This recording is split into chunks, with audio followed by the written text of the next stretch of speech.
إن الله وملائكته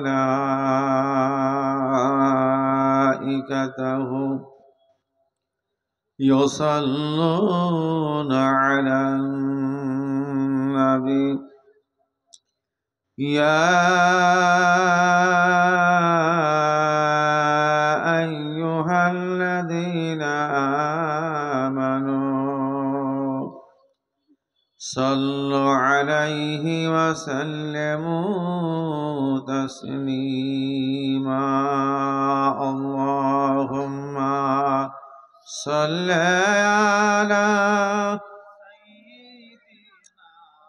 مولانا محمد وعلى آل سيدنا ভাই দুরূদ শরীফ পড়া অসংখ্য নেকির কাজ। পেয়ারা নবীর প্রতি আমরা একটু ভক্তি ভরে সকলে উচ্চস্বরে অর্থাৎ জোরে জোরে আমরা একযোগে দুরূদ শরীফ পড়ি। আল্লাহুম্মা সাল্লি আলা মাওলানা মুহাম্মদ ওয়া আলা আলি সাইয়্যিদিনা।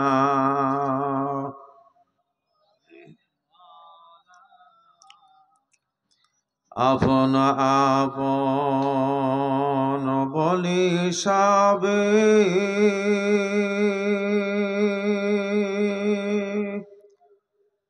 আপন তো আর কেউই নাই আপন আপন বলি সবে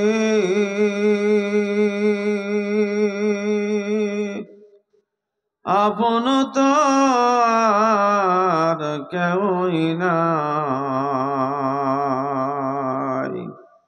মোদের যিনি আপন জনা শুয়ে আছেন মদিনায় আল্লাহুম্মা সাল্লি আলা মাওলানা মুহাম্মদ ওয়া আলা আলি সাইয়্যিদিনা।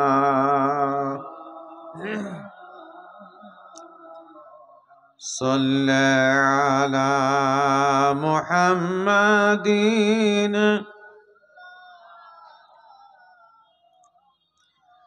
অতি কষ্টে দিন কাটাইলেন নবী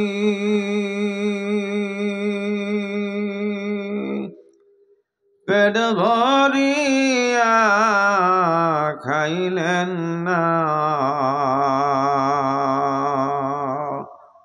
অতি কষ্টে দিন কাটাইলেন নবী পেট ভরিয়া খাইলেন না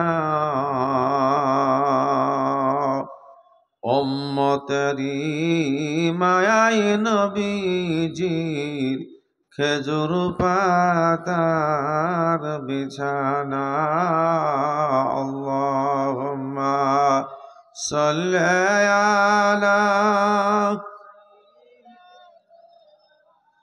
মাওলানা মুহাম্মদ ওয়া আলা আলি সাইয়্যিদিনা। সাল্লি আলা মুহাম্মাদিন। আলহামদুলিল্লাহ আলহামদুলিল্লাহ নাহমাদুহু ওয়া নুসাল্লি আলা রাসূলিহিল কারীম আম্মা বা'দ ফাআউযু বিল্লাহি মিনাশ শাইতানির রাজীম বিসমিল্লাহির রহমানির রহিম ক্বালা সুবহানাহু ওয়া তাআলা কুল্লু নাফসিন যায়িকাতুল মাউত সাদাকাল্লাহুল মাওলানা আযীম। সর্বপ্রথমেই মহতী সভা নির্বাচিত নির্ধারিত প্রস্তাবিত যোগ্যতম সভাপতি সাহেব, বিজ্ঞাপিত অবিজ্ঞাপিত পরম শ্রদ্ধেয় উম্মতের মাথার মুকুট হযরত উলামায়ে কিরাম, উপস্থিত দিনদার ইমানদার ভাইরা, আমার বাবা জীবনেরা, পর্দানেশীন মা ও বোনেরা, সকলকে শ্রেণী মোতাবেক আমার আন্তরিক সালাম, শুভেচ্ছা, ভালোবাসা, ভক্তি জানিয়ে আমি আমার বক্তব্য শুরু করছি। তবে বক্তব্যের শুরুতেই আল্লাহর প্রশংসা করি। সমস্ত প্রশংসা, তারিফ ও গুণগান, আরাধনা, অর্চনা, হামদনাথ সেই মহান বিশ্ব নিয়ন্তা আল্লাহ পাক তাবারক ওয়া তাআলার জন্যে, যে মহান করুণাময় প্রভুর অশেষ দয়ার বদৌলতে আজকে আমাদের মতো অপদার্থ বা যোগ্য গুনাহগার মানুষগুলিকে আল্লাহ বড় ভালোবেসে, বড় মায়া করে, বড় দয়া করে কিছু কোরআন ও হাদিসের কথা বলা এবং শোনার জন্য কাউকে বক্তা, কাউকে শ্রোতা হিসাবে একটি পবিত্র দিনী মজলিসে, নোরানি কুরআনি মজলিসে, আল্লাহওয়ালাদের মজলিসে আসার ও বসার সুযোগ করে দিয়েছেন, যার কারণে সে আল্লাহর প্রশংসায় আমরা সকলেই স্বতঃস্ফূর্তভাবে বলি আলহামদুলিল্লাহ।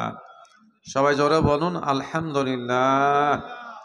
তারপরে তার পিয়ারা নবী, আপনার আমার নবী তথা সারা বিশ্বের নবী, যিনি নবীরও নবী, যিনি সারা বিশ্বের ধর্মের গুরু, সেই নবী মুহাম্মদুর রাসূলুল্লাহ সাল্লাল্লাহু তাআলা আলাইহি ওয়াসাল্লামের প্রতি এবং তার সাহাবায়ে কিরামদের প্রতি তথা সারা বিশ্বের মুসলমান ও ঈমানদারদের প্রতি আল্লাহ পাকের তরফ থেকে লাখো কোটি শত সহস্র দরুদ ও শান্তির ধারা ও রহমত বর্ষিত হোক। আমরা সকলে বলি আল্লাহুম্মা আমিন। সবাই জোরে বলুন আল্লাহুম্মা আমিন।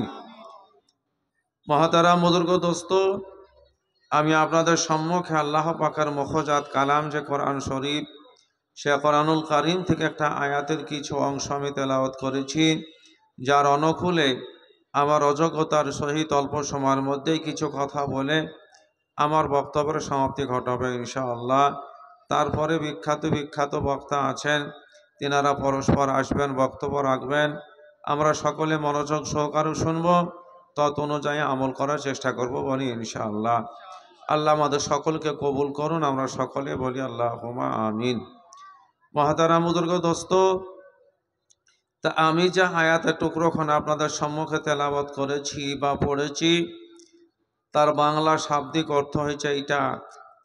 আমার আল্লাহ পাক রব্বুল আলামিন বলেন, প্রত্যেকটা প্রাণীকে মৃত্যু বরণ করতে হবে, যার জান আছে তাকে মরে যেতে হবে। কথা ঠিক না ভুল? জোরে বলেন ভাই, কথা ঠিক তো নাকি বলেন? যার জান আছে তাকে একদিন মরে যেতে হবে ভাই। মরণ কাউকে ছাড়েনি, ছাড়ছে না, ছাড়বেও না। এই দুনিয়া একদিন আপনাকে আমাকে ছাড়তে হবে। দুনিয়ার সব থাকবে, এই আকাশ থাকবে, জমিন থাকবে, ঘর থাকবে, বাড়ি থাকবে, খাট পালঙ্গ তাকিয়া তোষক আপনার আমার সব থাকবে, কিন্তু একদিন থাকবো না আমি। কথা ঠিক না জোরে বলুন? থাকবো না আমরা। এই জন্য আল্লাহ রাসূল পাক সাল্লাল্লাহু আলাইহি সাল্লাম বলেছেন, কাফা বিল মাউতি ওয়াইদা, মানুষের জন্য যথেষ্ট ওয়াজ হলো মরণের কথা স্মরণ করা। মরণের কথা স্মরণ করিয়ে দাও, মরণের কথা স্মরণ করে চলা। বিশ্বাস করুন, এখন বর্তমানে পৃথিবীতে কিছু কম বেশি 750 কোটি মানুষ।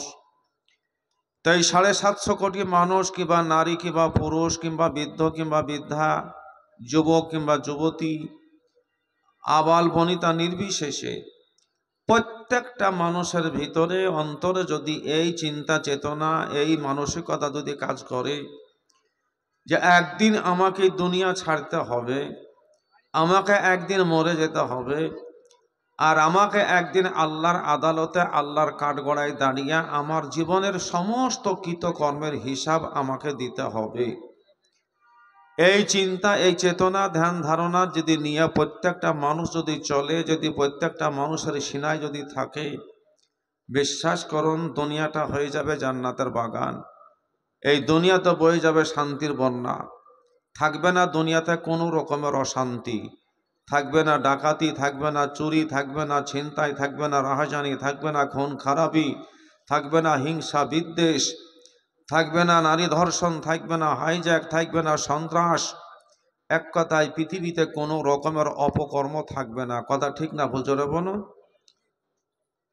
একটাই চিন্তা, মানুষের যদি পরকালের চিন্তা যদি ভিতরে অন্তরে থাকে, এই জন্য আল্লাহ পাক রব্বুল আলামিন মানুষের হেদায়েতের জন্য 30 পারা কোরআন দিয়েছেন।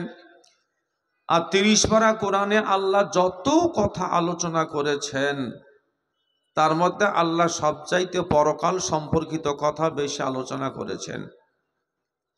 কারণ পরকালের চিন্তা ছাড়া, আখেরাতের চিন্তা ছাড়া, আল্লাহর ভয়, কবরের ভয়, আল্লাহর আযাবের ভয় ছাড়া এ ব্যতি রেখে পৃথিবীর কোনো মানুষের তৈরি করা আইন ও কানুন দিয়ে, শাসন দিয়ে মানুষকে মানুষ বানানো যাবে না। মানুষের ভিতর থেকে পশুবৃত্তি, দানবতা দূর করা যাবে না। ততক্ষণ পর্যন্ত মানুষ মানুষ হবে না, মানুষের ভিতরে মানবতা, নৈতিকতা, ভদ্রতা, আদর্শ মানুষের মধ্যে আসবে না, যতক্ষণ পর্যন্ত মানুষের ভিতরে আল্লাহর ভয়, পরকালের ভয়, আল্লাহর আযাবের ভয় বিদ্যমান না হবে। কথা ঠিক না ভুল? জোরে বলুন। এটা আমাদিকে তাকান, আমাদিকে তাকান সবাই। ওয়াজ শুনতে হয় চোখ দিয়ে, ওয়াজ কান দিয়ে শুনতে হয়, আমাদিকে তাকান সবাই। এই জন্য আল্লাহ পাক রব্বুল আলামিন পরকাল সম্পর্কিত কথা কোরআন শরীফে এত পরিমাণ আলোচনা করেছেন। যদি পরকাল সম্পর্কিত কথাগুলো যদি কোরআন শরীফে বেছে বেছে যদি এক জায়গায় করা হয়, মরণ, হাসর, কবর, জাহান্নাম, জান্নাত, এই সম্পর্কিত কথাগুলো যদি বেছে বেছে এক জায়গায় করা হয়, তা আমার মনে হয় 30 পারা কোরআন তো 12 থেকে 14 পারা মনে হয় শুধু এই পরকাল সম্পর্কিত কথাই হবে। জোরে বলুন সুবহানাল্লাহ। বাইরে আমার বাবা জীবনেরা, তা একদিন আপনাকে আমাকে মরে যেতে হবে। আমি যেই হই না কেন, আমি যাই হই না কেন, আমি যত বিঘা সম্পত্তির মালিক হয়, যতলা বিল্ডিংয়েরই মালিক হয়, যত কোটি টাকায় ব্যাংক ব্যালেন্স করে রাখি না কেন, আমি যত বড়ই পদের অধিকারী আমি হই না কেন, একদিন আমাকে দুনিয়া ছাড়তে হবে। কথা ঠিক না বুঝতে বলুন? দুনিয়া ছাড়তে হবে, অর্থাৎ আমাকে মরে যেতে হবে। তাই এই দুনিয়ার প্রত্যেকটা মানুষ মরণ সম্বন্ধে সমানভাবে ঈমানদার, মরণে বিশ্বাসী। কিন্তু এই দুনিয়াতে হাজারো মানুষ শোনা যায়, দেখা যায় আছে, আল্লাহ নাই, কবর আযাব নাই, জাহান্নাম নাই, জান্নাত নাই, ওসবকে দেখে আসলো। ওসব মৌলবি সাহেবরা মানুষকে ভয় দেখানোর জন্য বানিয়ে বানিয়ে বলে। এরকম বলার মানুষ আছে না ভাই? জোরে বলুন, আছে না নাই? হয়তো এলাকাতে আছে। তাহলে আল্লাহকে অস্বীকার করার মানুষ আছে, কবরে আযাবকে, জাহান্নাম, জান্নাতকে অস্বীকার করার মানুষ দুনিয়াতে আছে। কিন্তু এই দুনিয়াতে কিবা মুসলমান, কিবা অমুসলমান, কিবা ইমানদার, কিবা বেঈমান, আস্তিক নাস্তিক, কাফের, কুল, ভিন, ধাঙ্গর, মেথর, মুচি, ডম, ডাকল, ইহুদি, নাসারা, জৈন, বৌদ্ধ, খ্রিস্টান, এক কথায় এই পৃথিবীতে এমন কোন একজন মানুষ খুঁজে পাওয়া যাবে না যে সে মরণকে অস্বীকার করে, যে হ্যাঁ ভাই শুনিয়েছি মরতে হবে, কিন্তু কি যে হবে ভাই বলার জো নাই, হইতেও পারে মনে হয়, নাও হইতে পারে মনে হয়। এরকম বলার মানুষ কিন্তু পৃথিবীতে একটিও নাই। আছে নাকি? জোরে বলুন ভাই। একজনও নাই। সবাই জানে যে আমাকে মরে যেতে হবে।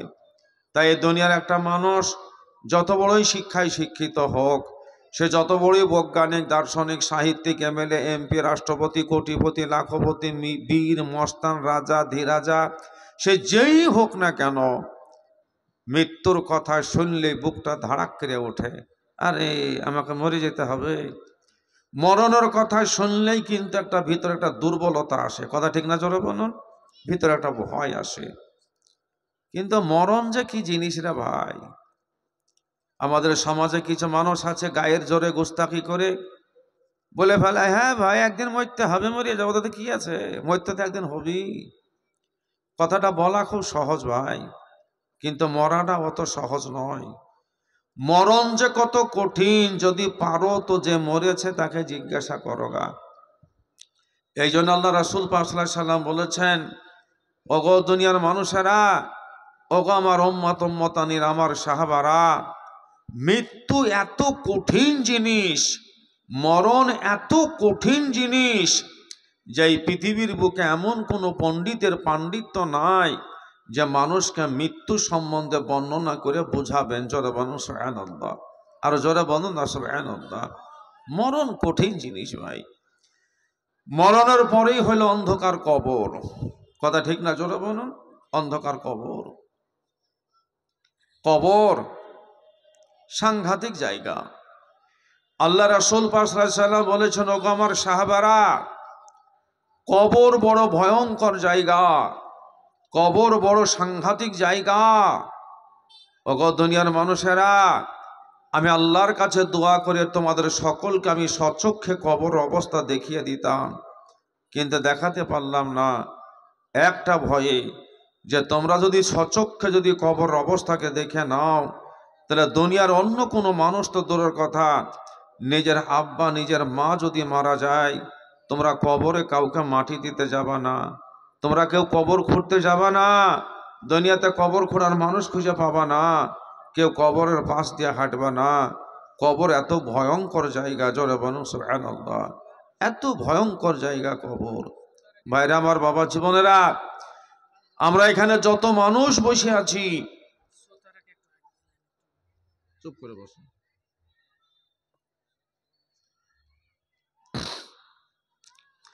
আমরা এখানে যত মানুষ বসে আছি, আমরা প্রত্যেকে কেউ না কেউ কাউকে না কাউকে আমরা ঘাড়ে করে কবরে, আমরা কবর খুঁড়ে কবরে মাটি দিয়ে রেখে এসেছি। কথা ঠিক না? জোরে বলুন। কেউ আব্বাকে, কেউ মাকে, কেউ দাদু দাদি, নানা নানি, আত্মীয় স্বজন, পাড়া প্রতিবেশী, অনেককে আমরা কবরে আমরা মাটি দিয়ে রেখে এসেছি। যাদেরকে আমরা কবরে রেখে এসেছি, তাদের কবরের পাশ দিয়ে হেঁটে গেলে আমরা কবরটা চিনতে পারি, এটা অমুকের কবর, এটা আমার দাদুর কবর, এটা আমার আব্বার কবর। চিনতে পারি না ভাই? জোরে বলুন। চিনতে পারি। কিন্তু দেখতে পাই কবরটা ভেঙে ভুঙ্গে মাটির সাথে মিশিয়ে গেছে, তাদের বুকের ওপরও বড় বড় গাছ হয়ে গেছে, জঙ্গল হয়ে গেছে। যদি কবরটা খুঁড়ে দেখতে যাই, দেখতে পাবো হাড় হাড্ডি, রক্ত, মাংস সবকিছু কবরের মাটিতে মিশিয়ে গেছে, অস্তিত্ব বিলীন হয়ে গেছে, কোনো অস্তিত্ব খুঁজে পাওয়া যাবে না। কথা ঠিক না? জোরে বলুন। তাহলে এই দুর্দিন, এই দুর্দশা, এই দুরবস্থা একদিন আপনার আমার প্রত্যেকের হবে, হবে না? জোরে বলুন। প্রত্যেকের হবে। তাহলে কিসের এত অহংকার ভাই? কিসের এত গৌরব? কিসের এত ফকর? কিসের এত অহংকার? কিসের এত বড়াই? কিসের এত তাকাব্বুরি? কিসের এত বাহাদুরি ভাই? একদিন সব শেষ হয়ে যাবে, একদিন সব শেষ হয়ে যাবে, কিচ্ছু থাকবে না ভাই। এই যে সাদের দেহু, যে শরীরে একটা মশা মাছির কামড় বরদাস্ত করতে পারি না, এই শরীরটা কবরের পোকাতে ছিঁড়ে ছুটে খেয়ে নেবে। যেই শরীরে এত আতর সেন্ট ব্যবহার করি, এই শরীরটা পচিয়ে গলিয়ে দুর্গন্ধ হয়ে যাবে। কথা ঠিক না? জোরে বলুন। সব একদিন শেষ হয়ে যাবে। তাই মরণের কথা প্রত্যেকটা মানুষ যদি চিন্তা করে চলে, যে আমাকে একদিন মরে যেতে হবে, আল্লাহ দরবার একদিন আমাকে দাঁড়িয়ে হিসাব দিতে হবে, তাহলে কোনো মানুষের দ্বারাতে কোনো রকমের অন্যায় করা সম্ভব হবে না। হবে? জোরে বলুন। কোনো রকমের অন্যায় তার দ্বারাই হবে না। ভাইরা আমার, বাবা জীবনেরা, মরণ কাউকে ছাড়েনি, ছাড়ছে না, ছাড়বেও না। জোরে বলুন সুবহানাল্লাহ। যেই নবীকে আল্লাহ সৃষ্টি না করলে আসমান জমিন চন্দ্র সূর্য পাহাড় পর্বত নদ নদী গাছপালা কীট পতঙ্গ জাহান্নাম জান্নাত আরশ কুরসি লৌহ মাহফুজ, এক কথায় আল্লাহ কিছু সৃষ্টি করতেন না। পিয়ারা নবী মুহাম্মদ রাসূলুল্লাহ সাল্লাল্লাহু আলাইহি সাল্লাম, তাকেই দুনিয়া থেকে চলে যেতে হয়েছে। কথা ঠিক না? জোরে বলুন। কিতাবের মধ্যে লেখা আছে, দয়ার নবী মুহাম্মদ রাসূলুল্লাহ সাল্লাল্লাহু তাআলা আলাইহি ওয়াসাল্লাম যখন মৃত্যু শয্যায় শায়িত, নবী আমার কখনো হুঁশে কখনো বেহুশে বারবার অজ্ঞান হয়ে যাচ্ছেন। কিছুক্ষণের মধ্যে নবী আবার জ্ঞান ফিরে পাচ্ছেন। আল্লাহ রাসূল যখনই জ্ঞান ফিরে পাচ্ছেন, আল্লাহ রাসূল যখন হুঁশে আসছেন, নবীজির মাথার কাছে একটা পাত্রে পানি আছে। আল্লাহ রাসূল সেই পাত্রের মধ্যে হাত ভরে দিয়ে আঁচলে করে পানি তুলছেন। চোখে মুখে মাখছেন। আল্লাহ রাসূল বলেন, আল্লাহ আমাকে মৌতের আযাব থেকে তুমি রেহাই দাও। আল্লাহ রাসূল মৌতের আযাব থেকে আল্লাহর কাছে রেহাই চাইছে। এখন নাবিদের কখনো মৌতের আযাব হয় গো? নাবিরা তো মাসুম, বেগুনাহ, নিষ্পাপ, নিষ্কলঙ্ক। আবার আপনার আমার নবী তো বিশ্ব নবী, রাহমাতাল আলামিন, আল্লাহর পিয়ারা হাবিব, তার কখনো মৌতের আযাব হয়? তাহলে আল্লাহ রাসূল এই কথা কেন বললেন? আল্লাহ রাসূল পাক সাল্লাল্লাহু আলাইহি সাল্লাম তিনি হচ্ছেন জগৎবাসীর শিক্ষক। জগৎবাসীকে শিক্ষা দেওয়ার জন্য, জগৎবাসীকে বোঝানোর জন্য, উম্মতানিকে শিক্ষা দেওয়ার জন্য আল্লাহ রাসূল এই কাজটা করে দেখিয়েছেন। জগমান উম্মতানিরা, মৃত্যু বড় কঠিন জিনিস। তোমরা মৌতের আযাব থেকে আল্লাহর কাছে পানাহ চেয়ে জোরে বলুন সুবহানাল্লাহ। আর জোরে বলুন না সুবহানাল্লাহ। দয়ার নবী নবী মুহাম্মদুর রাসূলুল্লাহ সাল্লাল্লাহু তাআলা আলাইহি ওয়াসাল্লাম বারবার অজ্ঞান হয়ে যাচ্ছেন, আবার কিছুক্ষণের মধ্যে নবী জ্ঞান ফিরে পাচ্ছেন। আল্লাহ রাসূল একবার হুঁশে এসে জ্ঞান ফিরে পেয়ে নবী আমার দুটো চোখ তুলে চতুর্দিকে তাকিয়ে দেখছেন। আল্লাহ নবীর পাশে হযরতে জিবরিল আলাইহিস সালাতু সালাম দাঁড়িয়ে জোরে বলুন সুবহানাল্লাহ। দয়ার নবী আমার জিবরিল আলাইহিস সালাতু সালামকে দেখে বলেন, ও জিবরাইল, বলো বলো এমত অবস্থায় তুমি কোন খবরখানা নিয়ে, কোন সংবাদখানা নিয়ে তুমি আমার দরবারে এসেছো বলো জিবরাইল। জিবরাইল আলাইহিস সালাতু সালাম বলেন, রাসূল গো,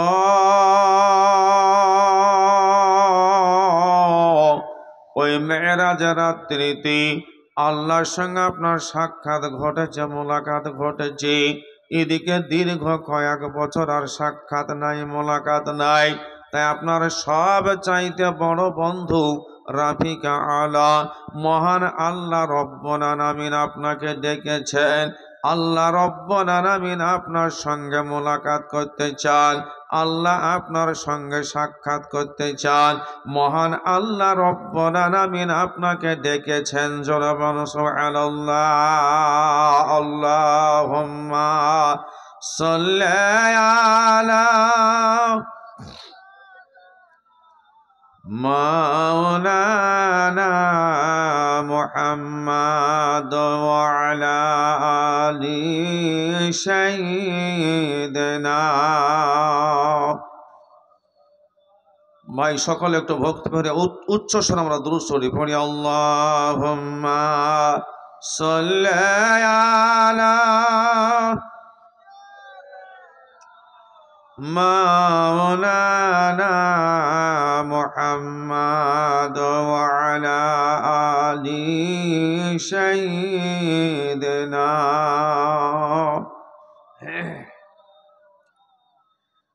ভাইরা আমার, বাবা জীবনেরা আমার, আল্লাহর নবী বিশ্ব নবী নবী মুহাম্মদুর রাসূলুল্লাহ সাল্লাল্লাহু তাআলা আলাইহি ওয়াসাল্লাম জিবরাইল আলাইহিস সালাতু সালামের জবান থেকে এই কথাখানা শুনে আল্লাহ রাসূল বুঝে নিয়েছেন আমার জগতে থাকার সময় শেষ হয়ে গেছে, আমাকে জগৎ থেকে চলে যেতে হবে, আমাকে দুনিয়া ছেড়ে চলে যেতে হবে। তাই নবী আমার দুটো চোখ তুলে চতুর্দিকে তাকাচ্ছেন। আল্লাহ নবীর দুই চোখ দিয়ে ঝরঝর করে পানি ঝরছে। আল্লাহ রাসূল ফুকরিয়ে ফুকরিয়ে কাঁদছেন। জোরে বলুন সুবহানাল্লাহ। দয়ার নবীর কান্নাখানা শুনে, আল্লাহর নবীর চোখে পানি দেখে জিবরাইল আলাইহিস সালাতু সালাম বলে, রাসূল গো, আপনি কান্না কেন করছেন? আপনার চোখে পানি কেন? আপনি কি দুনিয়ার মহব্বতে কাঁদছেন? আপনি কি বিবি বাচ্চার মায়াতে কাঁদছেন? আপনি কি বাড়ি ঘরের মায়াতে কাঁদছেন? আপনি কি আপনার আদরিনী বিটি ফাতেমার মায়াতে কাঁদছেন, না আপনার আদর দুই নাতি হাসান ও হোসাইন রাদিয়াল্লাহু তাআলা আনহুমা তিনাদের মায়াতে আপনি কাঁদছেন? নবী, আপনি কান্না কেন করছেন? আপনার চোখে পানি কেন? আপনার সব চাইতে বড় বন্ধু রাফিকে আলা মহান আল্লাহ রব্বুল আলামিন, ওনার সঙ্গে সাক্ষাৎ করতে কি আপনার মন চাইছে না? দয়ার নবী বলেন, জিবরাইল, আমি জগতের মায়াতে কাঁদছি না, আমি বিবি বাচ্চার মায়াতে কাঁদছি না, আমি বাড়ি ঘরের মায়াতে কাঁদছি না। জিবরাইল বলে, হুজুর আপনি কাঁদছেন কেন? আপনার চোখে পানি কেন? আল্লাহ নবী, বিশ্ব নবী, নবী মুহাম্মদুর রাসূলুল্লাহ সাল্লাল্লাহু তাআলা আলাইহি ওয়াসাল্লাম বলেন, ও জিবরাইল, আমি কান্না কেন করছি? আমার চোখে পানি কেন জানো? আমি কাঁদছি, আমি বুঝে নিয়েছি আমি জগৎ থেকে চলে যাব, আমার গুনাহগার উম্মতানিরা এতিম হয়ে যাবে, আমার উম্মতানিরা নবীহারা কাঙাল হয়ে যাবে, আমার উম্মতের পিঠে কে হাত বোলাইয়া দেবে, আমার উম্মতের মাথায় কে হাত বোলাইয়া দেবে, আমার উম্মতেরা কাকে দেখে সান্ত্বনা নেবে? আমি আমার গুনাহগার উম্মতের মায়ায় কাঁদছি। জোরে বলো সুবহানাল্লাহ, আরো জোরে বলো সুবহানাল্লাহ। এ দুনিয়ার মুসলমানেরা, দয়ার নবী আমার ইন্তেকালের পরবক্ষণ বিবিদের মায়াতে কাঁদছেন না, আল্লাহ রাসূলের আদরিনী বিটি মা ফাতেমাতুজ জোহরা রাদিয়াল্লাহু তাআলা আনহা তিনার মায়াতে নবীজি কাঁদছেন না, হাসান হোসেনের মায়াতে নবী কাঁদছেন না, আল্লাহ রাসূল কাঁদছেন উম্মতের মায়ায়। জোরে বলো সুবহানাল্লাহ। কাদের মায়ায় নবী কাঁদছেন ভাই? কথা বলুন। উম্মতের মায়ায়। নবীর উম্মত কারা? কথা বলেন।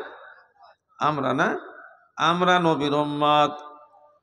হাই রে মুসলমান, উম্মত শব্দটা হলো আরবি শব্দ, এর বাংলা হলো দল, এর বাংলা হচ্ছে অনুসারী।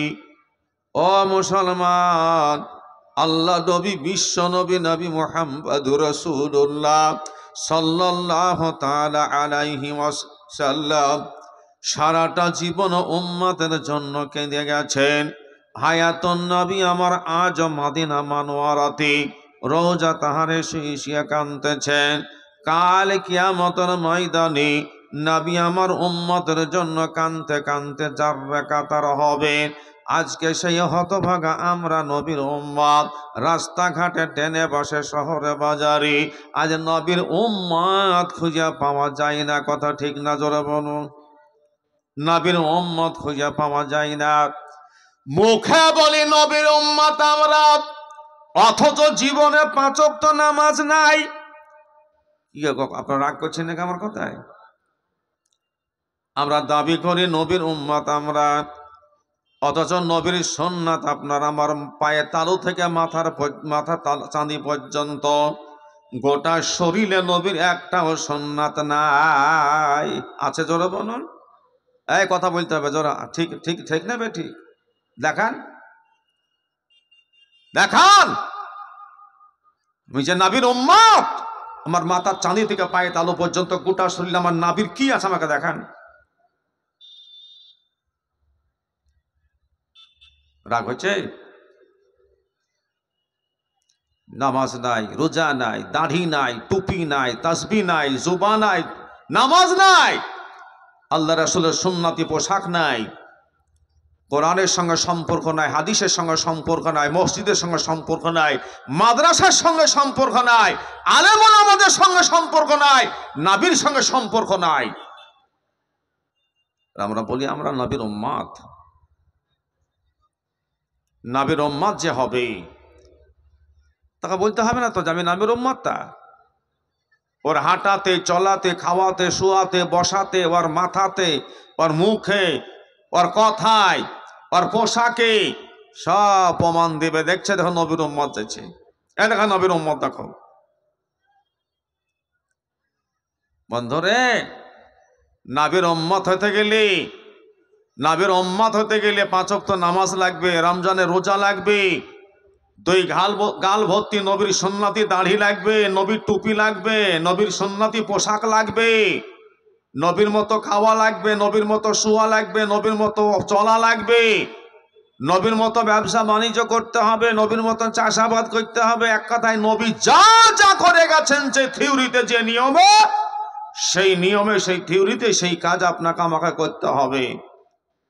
এটাই হলো নবীকে অনুকরণ করা, নবীকে অনুসরণ করা, নবীর এতাত করা, নবীকে মোহাব্বত করা, নবীকে ভালোবাসা। এরা যে নবীর উম্মত। কথা ঠিক না? জোরে বলুন। মুসলমান, আপনাকে আমাকে বুঝতে হবে, আছো কোথায়? নবীর উম্মতের দাবিদার, রাত দিন 24 ঘন্টা তাসের ভাটিতে আড্ডা। আপনাদের এদিকে নাই বসা, আপনারা রাগটা করেন না। বা আছে নাকি? জোরে আছে না এদিকে আপনাদের? হাই রে কুলাঙ্গার, লজ্জায় মরে যাই। কোন ওয়াজটা করবো ভাই? ওয়াজ করতে উঠিয়ে কোন বিষয়ে বলবো আর কোন বিষয়ে বলবো না। হায় রে মানুষ, হায় রে মানুষ, নবীর উম্মত হতে গেলে নবীর কাছে শিক্ষা নাও। মাথার চুল কাটা থেকে শুরু করে হাত পায়ে নখ কাটা পর্যন্ত সব শিক্ষা নবী দিয়ে গেছেন। কথা ঠিক না? জোরে বলুন। দিয়ে গেছেন না? জানি, জোরে বলুন। আজকে আমাদের যুবক যুবতীদের হাতে পায়ে দেখি ভাল্লুকের মতন বড় বড় নখ।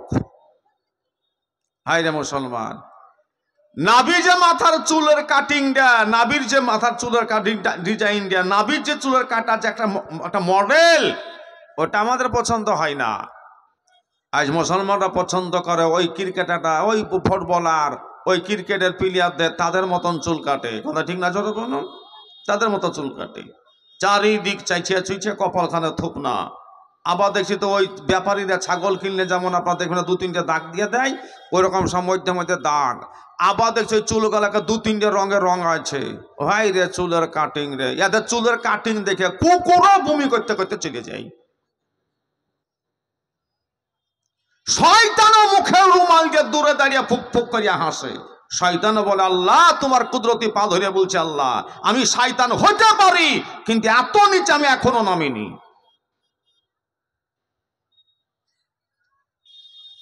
রাগ করছেন আপনারা?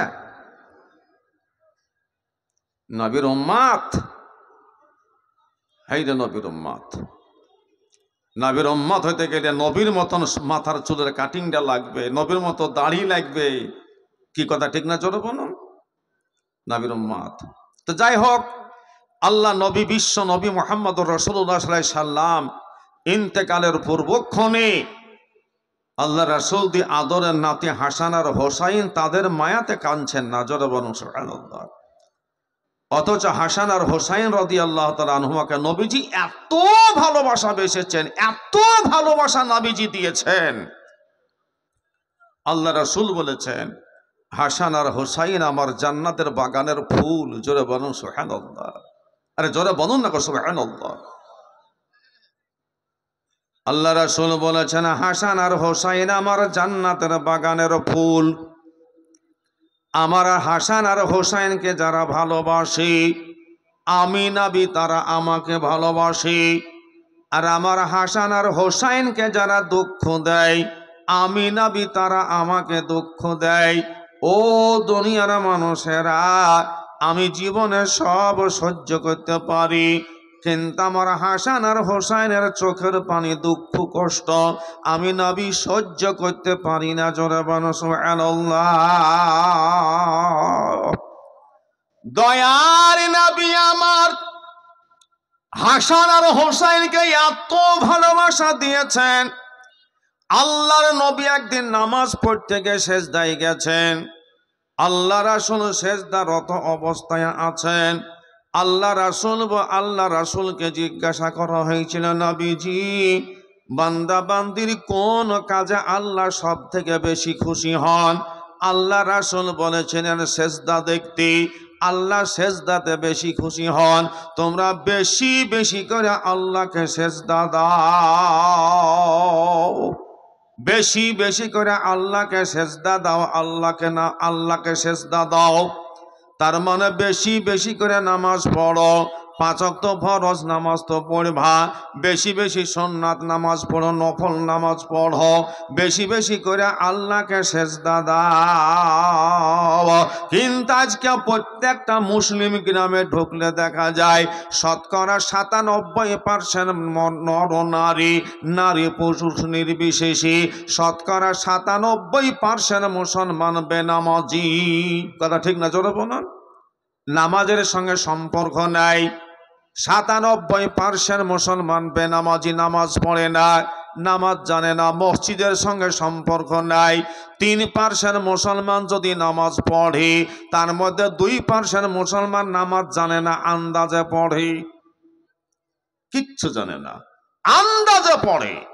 বলে এত বড় কথা বলে, হ্যাঁ কিচ্ছু জানে। আমরা তো লোকের নামাজ পড়া দেখি তো রে ভাই, আমি তো দেশে দেশে বেড়াই কি দিয়ে। আপনার বেদার হয়েছেন নাকি? নামাজ নাই। আল্লাহ রাসূল বলেছেন বেশি বেশি করে আল্লাহকে সেজদা দাও। আল্লাহ সেজদা দেখতে ভালোবাসেন। জোরে বলুন সুবহানাল্লাহ।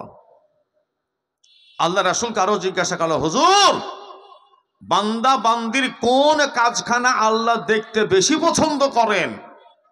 আল্লাহ রাসূল বললেন সেজদা দেখতে। তোমরা লম্বা লম্বা সেজদা দিও, সেজদাতে সময় দিও, তোমরা সেজদায় সময় দিও, লম্বা লম্বা সেজদা করো।